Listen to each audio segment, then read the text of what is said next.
very good evening to you. Welcome to the Friday conversation with the King's Church. You'll be aware, if you're a regular viewer with us, that we've had a bit of a break, but we've started again just for a short series before the summer holidays. And this evening, excuse me, we're starting a new series which I'll introduce in a moment. If you're new to Friday Conversations, my name's Clive. I'm one of the leaders of the King's Church in Wisbech, and I'm very pleased that we have Simon King with us this evening, and later on I'll be introducing Derek Carter. Let me just do an introduction for this evening. So our series for this short few weeks is Faith at Work. Often we've looked at Scripture, we've looked at the teaching of Jesus, but we want to just explore how our faith works out in very practical ways. Scripture that the brother of Jesus wrote, and James was a late believer in Jesus, but once he was converted, he was very, very clear in his teaching, and he says these things. What good is it if a man claims to have faith but no deeds? And then he discusses that. He says very clearly, some will say, you have faith, I have deeds. Show me your faith without deeds, and I will show you my faith by what I do. And that passage has provoked quite a lot of discussion within the Christian churches, but we believe faith and works, they're not in opposition, they actually work together. And so that's what we're going to explore in this series. So this evening we're talking about the food bank nationally, but also locally. So I want to welcome Simon King. You are the chairman, aren't you? Are you the chairman? I am indeed. Okay. Yes. Do you just want to give a brief introduction of who you are and a bit of your background? I'd be delighted to. Yeah. Yes. First of all, just wanted to say, Clive, thank you so much for the invitation. Yeah. Very happy to come here and talk about the food bank. And can I just say what a very apposite introduction that was, because that's very much what the food bank is about. Mm-hmm. I've lived in Wisbech for, over 30 years now, and I was actually at the very first meeting when it was mooted that we should start a food bank. Okay. That was in the Salvation Army, and I've been sort of involved in it in one way or another since then. Mm-hmm. And my current role is as chair of the trustees, which is a great honour, and I was asked to take that over. And I've just fairly recently been re-elected by my fellow trustees. You must be doing something right then. Well, or alternatively, Clive, it could be they couldn't find anyone else, So can I just say, as a church, we've got quite a strong link with that, because Mike Forrest was very much involved, and very sadly Mike died about 18 months ago. Yes. He was part of our church, and as a church we make a small contribution every month to the work of it. So this is a very organic link that we have with the food bank in Wisbech. Yeah. Yes. Yeah. Mm-hmm. It is, Clive, and we're very grateful for the support of the King's Church, and very happy to publicise the work of the food bank in any way we can. Mm-hmm. And I hope we can get the message out about what we do and what our aspiration is for the future. I have to make a confession.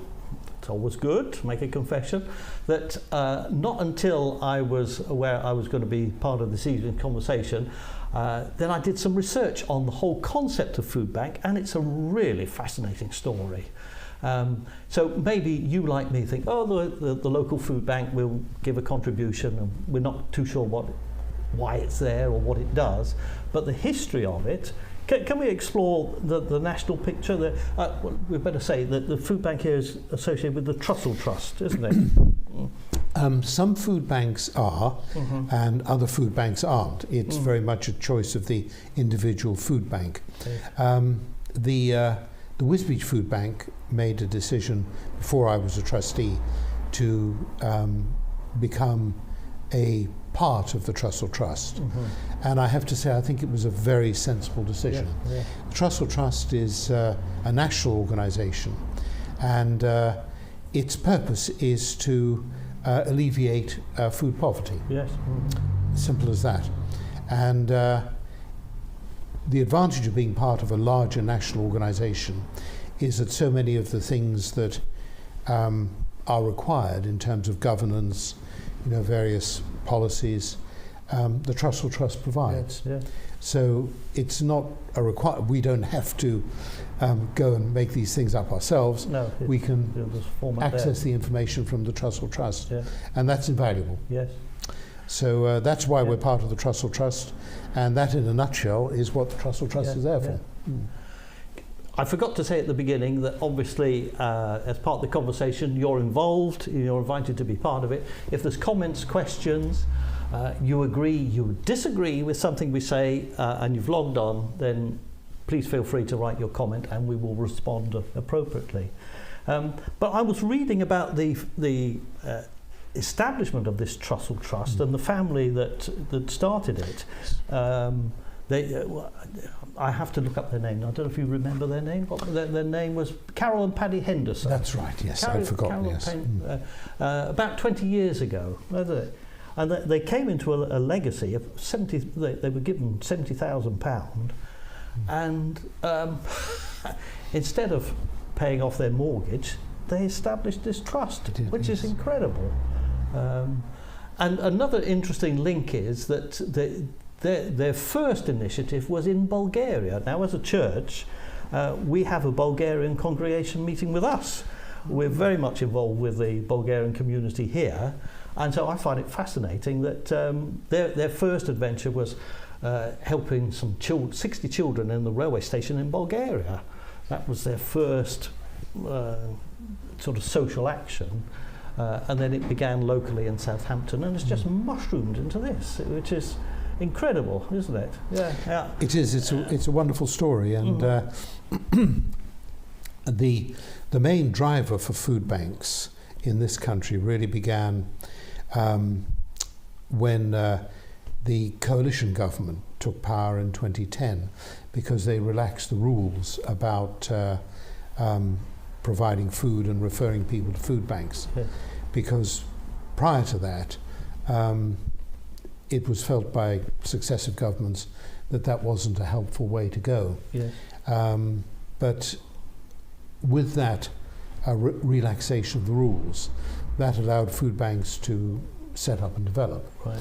And I know that some people have reservations about the concept of food banks, and it's the stated aim of the Trussell Trust, quite rightly, to eliminate the need for food banks. However, I think that for the foreseeable future that isn't going to happen. And it's quite remarkable the generosity of people, both in terms of cash giving to our food bank and in terms of food as well. Right. All of the supermarkets support our collections. Right. Yeah. And that's a wonderful example of businesses and individuals helping their local community. Can I give you a curveball question? It's not from me. So Richard and Maggie Welford said that okay. But Maggie's asked, do you think that the government policies of relying on having food banks rather than having policies which help the poorest in society? That's I can't see the end of that question, but she's obviously posing that. Yes. Is it a bit of a cop-out? I think that's a perfectly valid question and a perfectly valid concern that many people share. I would say a couple of things. First of all, that however comprehensive a welfare system is run by the government, there are always going to be people who fall through the cracks. Yes. And however generous that is, that's just a fact. And it could be as simple as people, for example, who are homeless and they are reluctant to engage with the services that will help them cease to be homeless.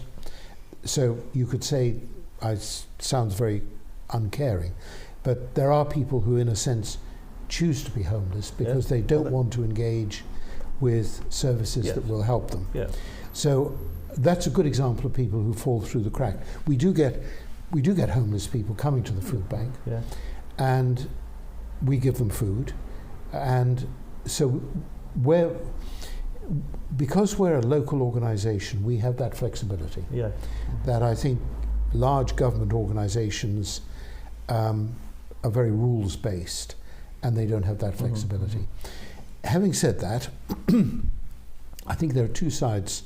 This is a bit of a long answer, I'm afraid, Clive. That's But all right. so on the one side, you've got the benefit system, which we all know there are problems with universal credit, the time lags, and so on. So we provide a useful stopgap measure, and I think the government could be doing more there for sure. Then on the other hand, of course, it's the issue of people getting into employment. And we do in Wisbech have a problem with skills, Yes. and that's another area that we're very keen to address. And I'll go on and talk a bit more about that later Yeah. if I get a suitable question. That's fine. That's But so I would say that long term, Yeah. we want to eliminate the need for food banks. Yeah. In the short term, I think we provide an essential service for very vulnerable people. Well, again, with the research that I've done, I've found the figures quite staggering. So nationally, the Trussell Trust, in their financial year, sort of April to March, over 2 million food parcels were distributed. And they divide the country up into sectors. And just look at we're part of the East England one. And 5 years ago, in this area, through the Trussell Trust food banks, 114,000, but 5 years on, 224,000. So you can see this, whereas the aim might be to eliminate the need, it's obvious the need is growing. It is, Clive, and I think it's down to several things. One is that there have been some economically tough times Yes. since 2010, and that's not unique to this country. No, quite. And that's a variety of reasons for that. And of course the most recent one is the huge escalation in the cost of living, fuel, food, etc., etc. Yes. And a large part of that is due to this awful war between Russia and Ukraine. Right. And that was something that, frankly, nobody saw coming. And so I think suggest that it's just as well we have food banks, because the government has borrowed to the hilt to get us through COVID, and there is not a huge amount of money still available to access. So I think that that's a good example of where we can step in and fill a much needed gap. Yes. So just give us a bit of the mechanics of how it actually works on the ground in Wisbech. If we're aware a family is struggling to, what's the system? How do people access this? We have a number of people that we take referrals from, right? And also, as I said before, we are flexible in our approach. So if somebody comes, in desperate need and says, "Look, I don't have a referral. Can you help me?" We will. Okay, right. So we're not a rules-bound organisation. Yes. We're a people. Yes, that's lovely to hear. Organisation, yes. and that's what we do. And Derek, who's coming on to talk about how it operates on a day-to-day basis, will be able to expand on that. But that's when we started, we were very much referral based. Right. But since we've got a bit more money, got a bit more resources, people have been very generous. We've been able to relax that. That's really good. I've got a few more comments here. Let me see.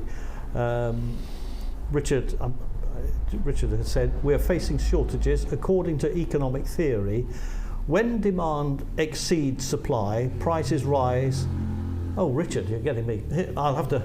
I'll have to practice reading this one. Let me take it again.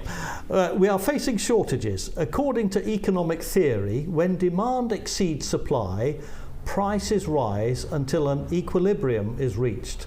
Unfortunately, it means some go without. Sally Johnson says, what are the criteria for using the food bank, and do you think it can be used by people who don't really need it? Will that be a question Derek will answer later, or do you want to take that one? I think we can both answer it between us, really.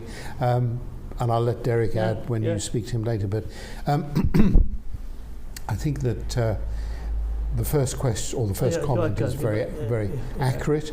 The second question, I think that the people who man the food bank are quite sophisticated or experienced in judging the people who are trying it on. And if somebody, say, comes in, every day we're open for a week or two, then that does raise all sorts of alarm bells. And to encourage people into that kind of dependency is not doing them a favour. No. Because it's not a long-term solution. The food bank. It's a help in time of desperate need. That's what we're there for. That's very good to hear.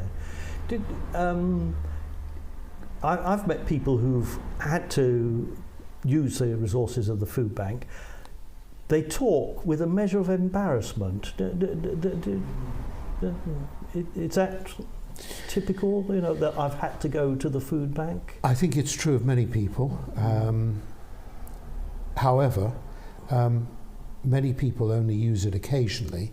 And when I was collecting at Tesco's this afternoon for the food bank, a couple of people came up and they said, we've been to you and we've had a food parcel from you, and we'd love to donate some goods to the food bank, but we just can't afford it, and we might have to come back and see you again. So I suppose that in a way they were embarrassed, but they were also very grateful. And it was lovely to hear that from them. And then another person at Tesco's was actually somebody that we, who was just desperate and came in, and we were able to help her. And, she again was just really grateful for the help that she'd received. I suppose perhaps most people who receive help from us feel a combination of embarrassment and gratitude. Well, I think we've referred to the economic climate and certainly COVID. I think for all of us it indicated how fragile the structures of society are, that any of us at any time could be in a situation where our resources will run out and we're in need. And, just that willingness of society to help people in times of need, isn't it? So it's how to remove the stigma from that at some point we're all in need at some point, aren't we? Yes. We do everything that I think we possibly can not to stigmatise the people who come to see us. And I think we're very successful in that. But there's just picking up your earlier point, Clive. There's a well-known expression that I'm sure you're familiar with, there but for the grace of God go Absolutely, yes. And I think that,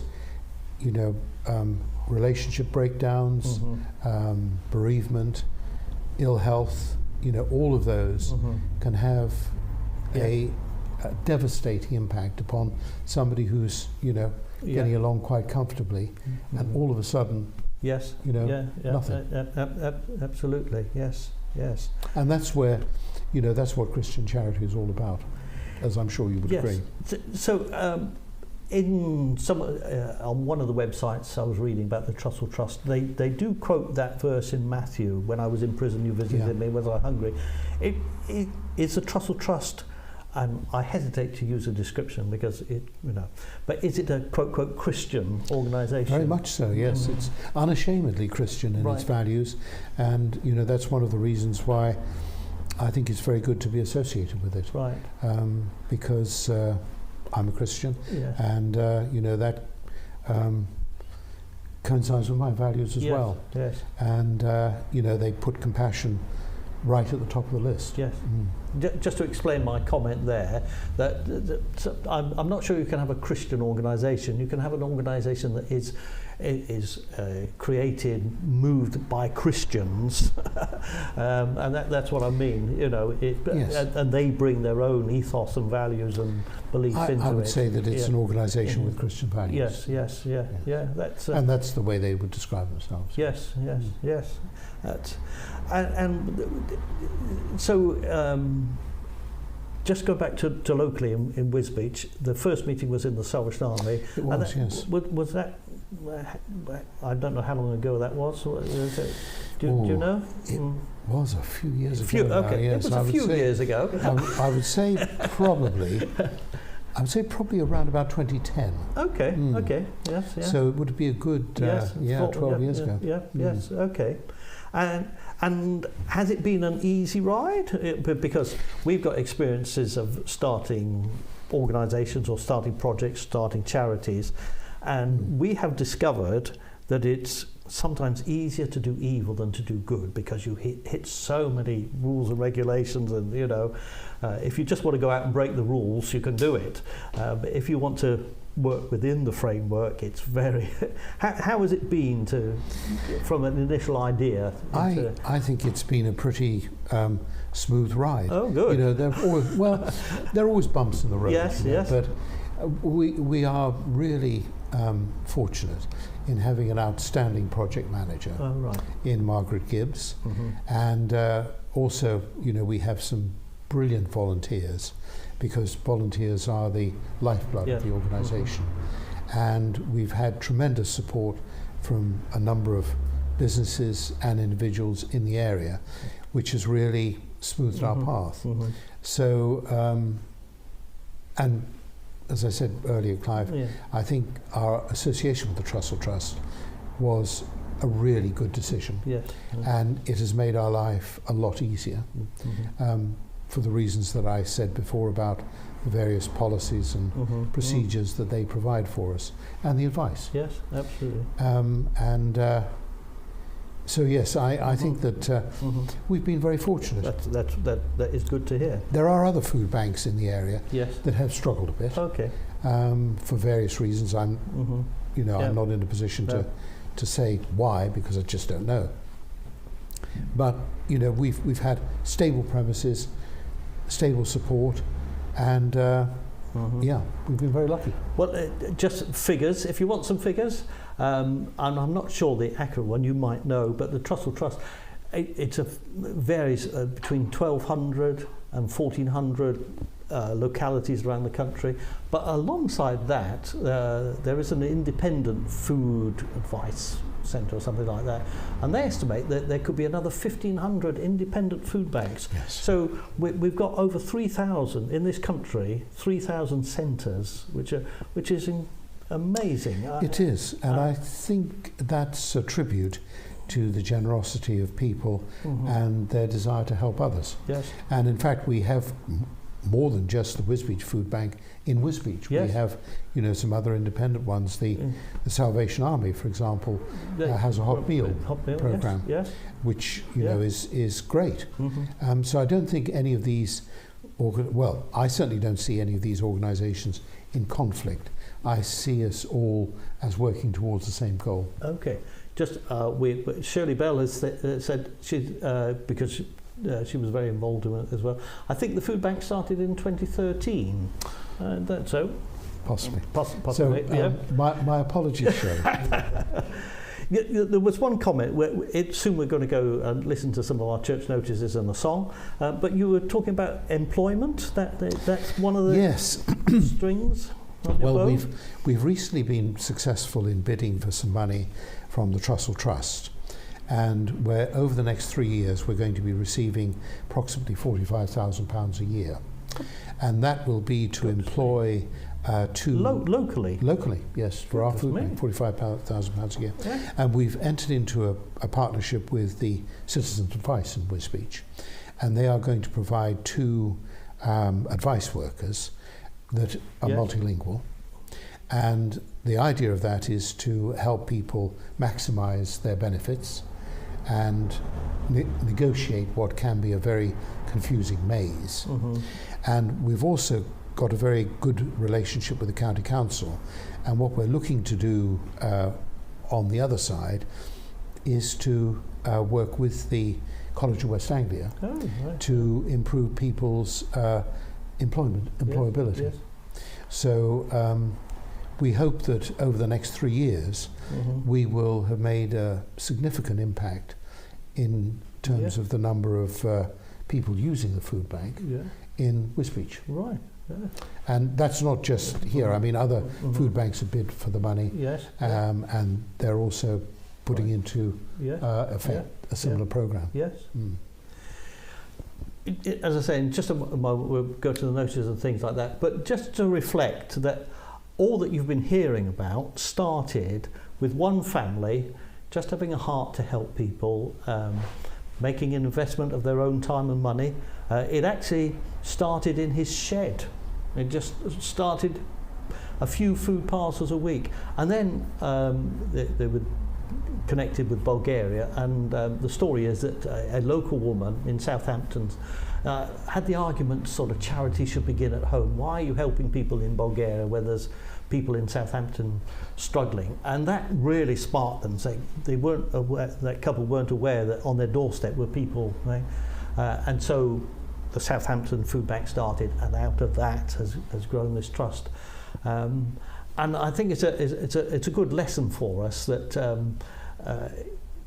big things start small, but actually, if it's God inspired, if it's for the right motive, actually it just grows and flourishes and blossoms. I would very much endorse that, Clive, and I think that in the success of the Trussell Trust, and indeed the success of the local food bank, which was very much a church-inspired endeavour at the start, and the people who were involved in it were all involved with different Christian churches in Wisbech. You know, it does have this strong Christian value. And that's, for me, is only a good thing. Excellent.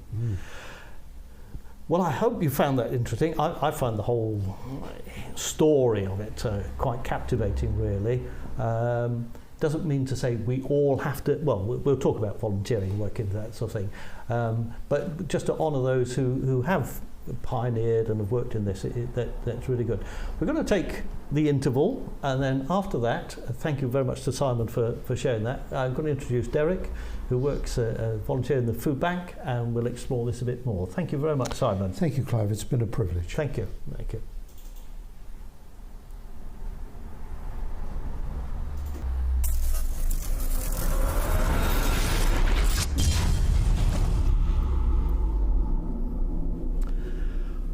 Well, I trust you enjoyed listening to Jane singing that song, and if you're part of the local church, took notice of the activities happening in our own church. But we're going to resume talking about the food bank, particularly Wisbech. Just to record appreciation to Simon. Verity has said, "Thank you, Simon, that was very interesting." So we have one satisfied customer, if nobody else. But no, people have appreciated that very much. So I'm now joined by Derek Carter, and he volunteer. I assume you volunteer. I do. You volunteer, yes. So do you just want to get, like Simon did, a bit of your background? Are you a local person? How long you've been around? I have been in Wisbech now for 32, 33 years. Right. I think I've known Clive for most of that time. Yes. I joined Food Bank about 2.5 years ago, and I'm one of the volunteers, as we all are volunteers. Right. Okay. So how many, you might not know this, but how big a body of volunteers are there? Is it half a dozen, 20 people? operate out of the church 3 times a week, and we've got roughly 10 volunteers in each group. So you said you operate out of a church. Which church is that? The Baptist Church in Hill Street. Okay. Yeah. We have 3 teams that open the church up 3 times a week. Right. Monday, Wednesday and Friday. And there's about 10 in each team, led by a team leader. Would you still be looking for more volunteers? We are always looking for volunteers. So this is a recruiting campaign? Yes, if you want to volunteer, please come along. As with most charities, these days people are always looking for more help. But yes. Yeah, in a sense,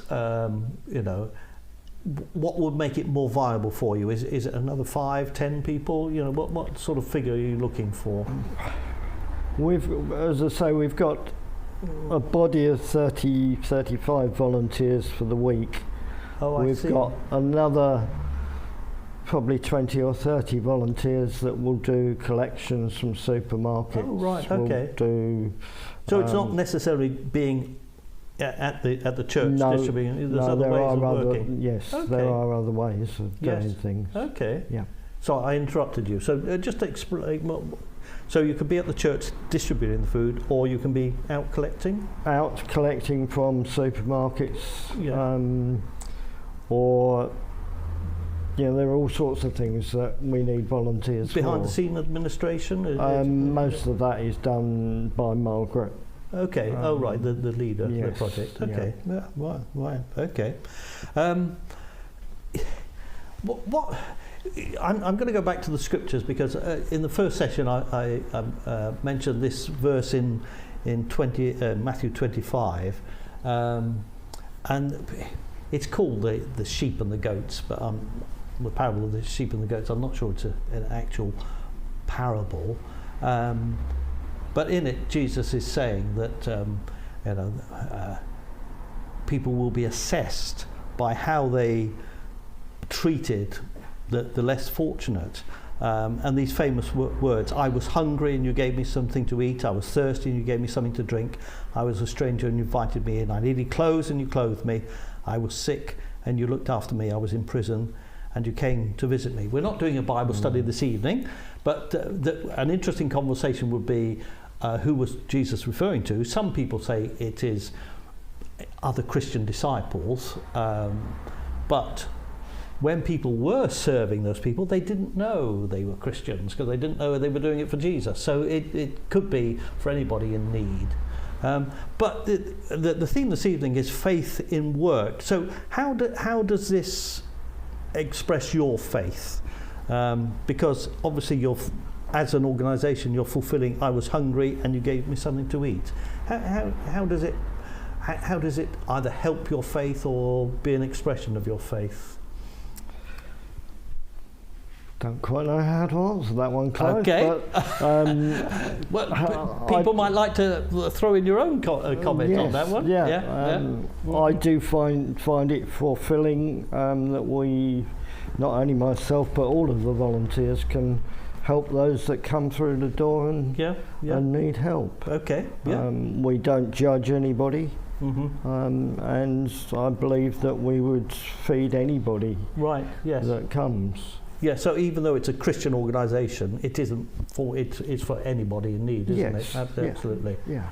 And I think there's certainly with our brand of Christianity, you do good just because it's right to do good, without strings attached. It's like you don't stick a tract in the bag or anything like that. No. It's just right. It's the story of the Good Samaritan, isn't it? They asked the question, "Who is my neighbour?" And the result of it is Jesus. The people answer, "The one who showed mercy." And then Jesus says, "Go and do likewise. Just show mercy," which is generosity to those in need. Yeah. So, as coming out of the being based in the church, does that deter people if they think they've got to go to a church building? Have you ever experienced that? I haven't found that, but I have thought that myself as to whether people would be offended by coming into the church. Right. But bearing in mind the Baptist church downstairs doesn't look like a church. No. So it's really a village hall. Yeah. Because the church is upstairs. Yes. So I don't think it affects too many people. No.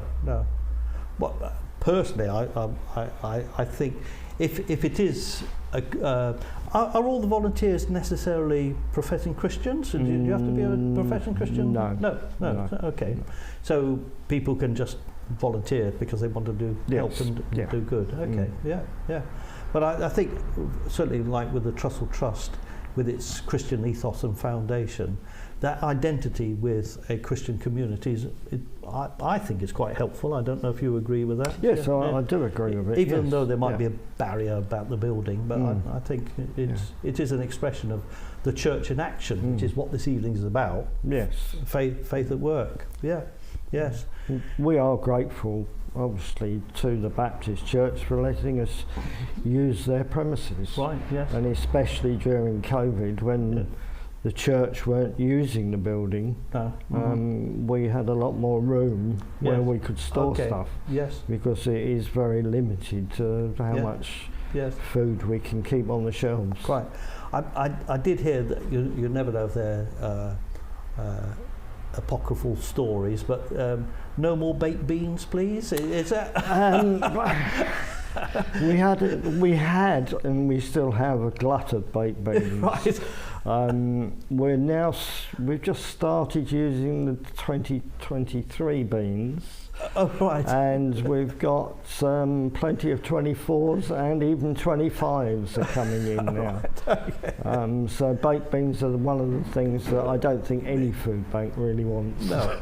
So if people are making contributions, what is the type of food that is more important? Basically, at the moment, any tinned food. The only things that we're not looking for is baked beans or pasta. Okay, right. Everything else at the moment is running low. Oh, is it? Last year we were running on roughly 10 tonnes of food. What does that mean? What, you had a stock of 10 tonnes? A stock of 10 tonnes of food during last year. Right. And I would say we've got no more than 4 tonnes at the moment. Oh, my goodness me. Yeah. We are putting out twice as much as what we're getting in. Really? Yes. And so what's the maths of that? Is it that the demand has increased, or have the contributions reduced? The demand has increased, I think, by 100%. Right. Without a doubt, but the donations have dropped off as well. Okay, right. Having said that, we're 2 days into a 3-day collection at Tesco's. Oh, right. And so far we've got 3/4 of a tonne of food in the 2 days. Okay. And is it just food, or are there other domestic or personal items that we do? Toiletries, sanitary products, cat and dog food. Really? Yes. That surprised me. Well, you quite often find these people have got pets, and the pets are more important sometimes than themselves. Well, it can be company. Yes. There can be quite a social benefit in having a pet animal, but I hadn't realised that the food bank gave out pet food. And we do. There we go. We've started doing fruit and vegetables. Oh, fresh stuff. Yes. Oh, right. This is telling us something different. Yeah. Okay. Yeah. It was at one time. It was only tin stuff and food like that, but we have started doing potatoes. Right. Yeah. Apples. Yeah. Bananas. Yes. Yeah. Oh, that's. Well, you will know, and lots of people who know me know my background is the Salvation Army. And just to reassure people in the King's Church, I'm not going to refer to a Salvation Army song, but I am going to refer to William Booth, the founder of the Salvation Army, who was a man of great social enterprise. One of the famous stories is that people were suffering in the matchmaking factory. They were suffering in the process of making matches. So to counter that, he built his own factory to start making matches. That's the measure of the man. But obviously they ran hostels and did a lot of work in the inner city slums in those days, in the late 1800s. But one of his slogans was, "You can't preach the gospel to a starving man." And that's always struck me, that as Christians, obviously the most valuable resource we've got is to tell them about Jesus. But if there are basic human needs which are paramount and overwhelming, then you know, I think rightly so, you need to begin to address those as an expression of God's love, and then maybe people will be open to receive more. Yes, yeah. Are there development plans for the local food bank? You know, are the present premises adequate? Or no comment on the Baptist Church, but no comment. You know, we are so grateful to the Baptist Church for letting us use the area. Yeah. We have another warehouse, which those of you that know Wisbech, is in the Horse Fair, and it is the Remo Superstore, which was the old co-op.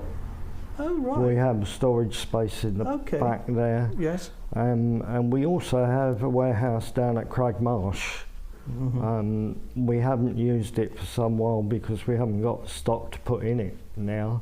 It's all at Remo, which is far easier because it's not that far from Remo up to the church. Oh, right, yes, yes. But if anybody says there's no hills in Wisbech, then there is from Horse Fair going up to the horse at the top. Yes. You'll be surprised how hard it is to pull a trolley up there. Can I give you a few comments? So Maggie's commented again. Referring on to the Christian work, faith and work in action. She says, we are meant to show the love of Christ to everybody we meet, Christian or not. And the food bank is one way of doing this, yes. Again, Maggie's commented that Heron Foods has a collecting box. So you've mentioned Tesco. Do all the supermarkets have? Yeah, the Heron Foods have got a collection box. The library's got a collection box. Morrison's have, Asda's have, and Tesco's. Oh, right, okay, yes. The ones that haven't are Lidl's and Aldi. Right, okay, yes, yeah. And if people wanted, is there a way, if people felt inclined to make financial donations, you know? We're always welcome anybody that wants to give us cash. But is it literally do you publicise a bank account? Because so many people do it online these days, or is it, you know, go to the food bank and hand over 20 quid or something? You're welcome. Anybody's welcome to come in and give us a donation, or get in touch with the project manager off the website. There is there's a Wisbech food bank website. Yes, there is. Okay, yes. Okay, right. Yeah. Yeah, just a matter of Googling it. I couldn't tell you what the address is offhand. Google Wisbech Food Bank and you'll find it. Yeah. Yes.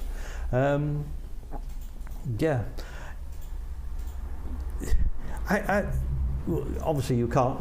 Well, I wouldn't want you to give personal details of people. But in the time you've been volunteering there, have there been any particular stories that have moved you? Do you get to know the background story of people? Do they come in and want to open up as well as receive the food? It's been hard during COVID because we haven't been able to have people actually in the building. Okay. They've had to be outside.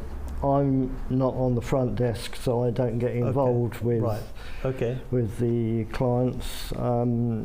so I can't really comment on that. No. So are you like the store man or something like that? Okay, Clive, yes, I probably am the store man. Well, I'm probably referred to as the gopher. Okay, but if you've had 10 tons of food, my God, that takes some handling. We did a stock take the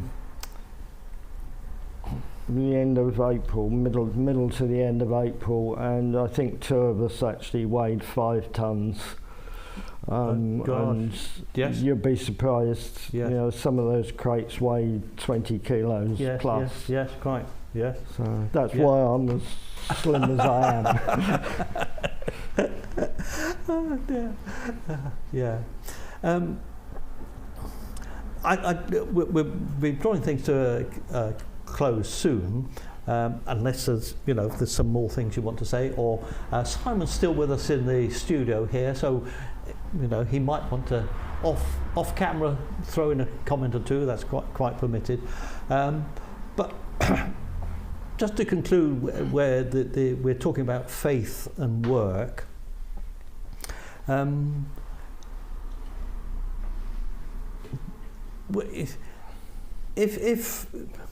If this is an expression of Christian faith, I'm going to ask you you might say, I don't know how to answer this question, but is there a danger when we're doing good that we think we're earning merit in God's eyes? Because Jesus said, "Let your light so shine before men that they see your good works." But then he goes on to say that they may give glory to God. And when we're doing humanitarian work, good work, in the name of Jesus, how as a Christian do you cope with that? Because all of us as Christians are involved in doing some good somewhere. Yes. Yeah.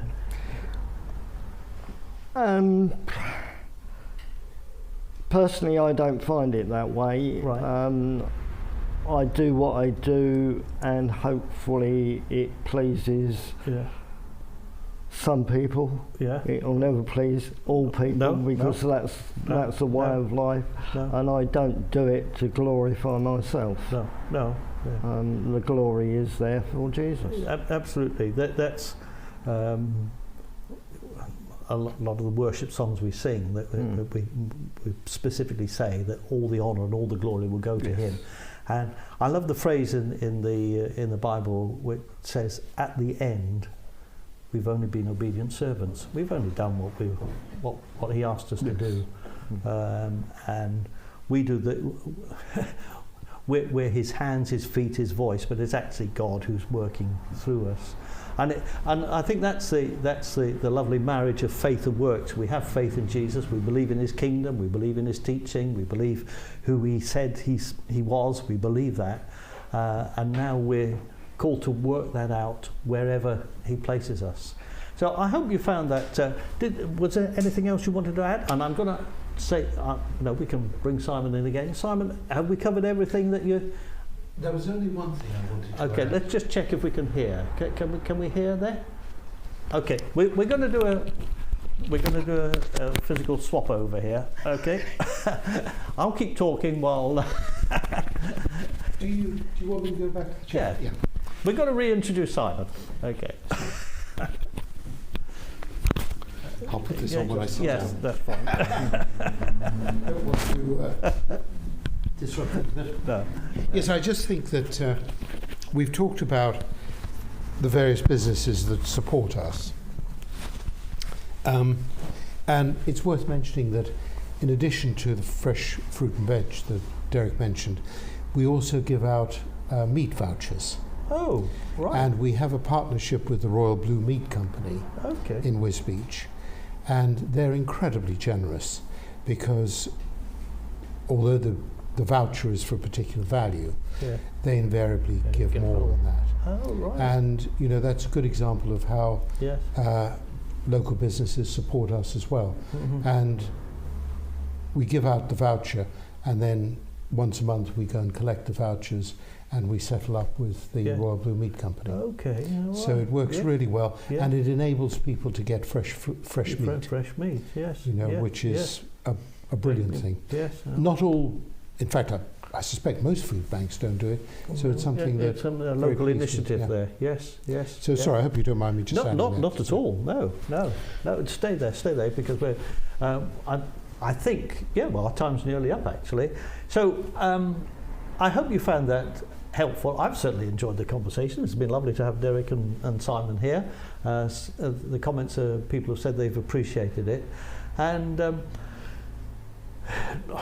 I'm not going to start preaching, but sometimes when we emphasize a work, people say, oh, we should all be doing that. No. We need to do what the Lord has called us to do. It's like when Jesus said to the rich young man, go and sell all your possessions, give to the poor. That wasn't a mandate for everybody to give away all their possessions. It was the Lord's calling on his life for a particular reason. But the food bank and getting involved in it may be one of the ways that the Lord is calling you to get involved. And if you're watching this in another part of the country, there will be a food bank by you. There's 1,200, 1,400 Trussell Trust ones. There's another 1,500 independent ones.